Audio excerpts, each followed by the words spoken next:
And here in Africa, West African leaders have suspended Mali from their regional bloc in response to last week's coup, but stopped short of imposing new sanctions.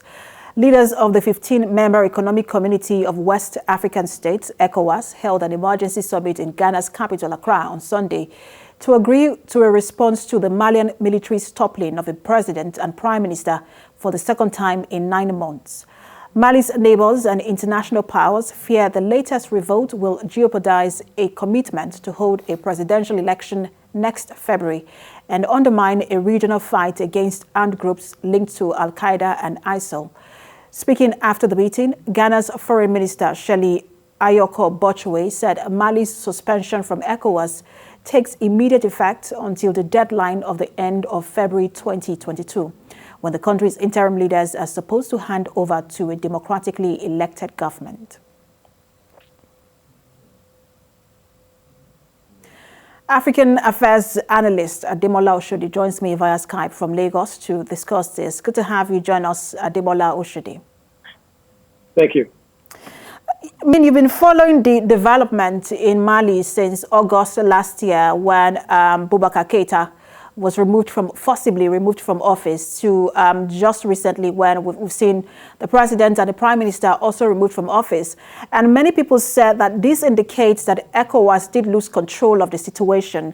Now that ECOWAS has suspended Mali from the ECOWAS institutions, what does this do for the bloc in terms of reestablishing control over the situation in Mali?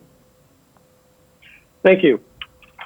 I think it gives ECOWAS credibility. The fact that they quite swiftly intervened. They had a high-powered presidential head of state meeting in Ghana shortly after the coup d'etat, ably led by President of Nigeria, President Buhari, and I think former President Goodluck Jonathan also mediated. ECOWAS looks good. ECOWAS is the primary or is the only regional body that has that credibility to intervene with the leadership of Nigeria. ECOWAS has had, tremendous amounts of impact in West Africa, especially in Liberia, Gambia, and even Sierra Leone, just to mention a few.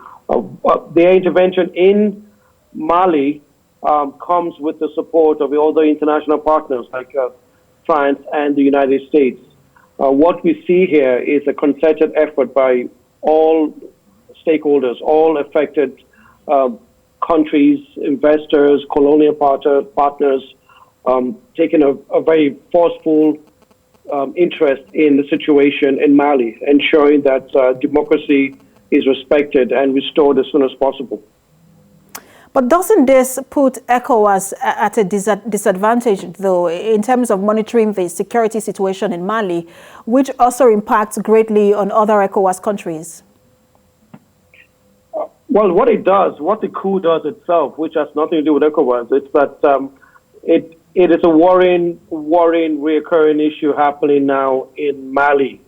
And this, in many ways, could affect other budding or weak democracies in West Africa, even in other parts of Africa, if a forceful response is not taken. I mean, obviously, we remember ECOWAS militarily intervening in Sierra Leone, Liberia, even in Gambia quite recently, but they can't do that in Mali. But they need to show that this will not be tolerated, and this would ensure it doesn't affect other countries in Africa. There's elections taking place in other parts of Africa very soon, especially in West Africa. There's Nigeria in the next 1 year or so, 1.5 years. There's also elections taking place in Ivory Coast. That is so it's very important that ECOWAS shows that strength and unity with the support of former colonial masters, France. France has over 5,000 troops in West Africa, the Sahel region. It's important that the fact that it's not acceptable is communicated properly to the military junta in Mali, and this in many ways is the best right now ECOWAS can do. The next step is sanctions. We're not sure they will push sanctions later on in the next foreseeable future, but it's important that a quick message is sent out to the Malian junta that this will not be tolerated. And it's also important to note that Nigeria has taken a very, very strong leadership approach to this with the backing of Ghana. They are the regional powers, and they will ensure, with or without international support, that democracy is upheld in Mali. And they keep to their promises of returning into military rule. So it's a welcome development. It's interesting you mentioned that, though, especially with the sanctions. Many people thought that we should have seen some fresh sanction regime, but that's not going to happen.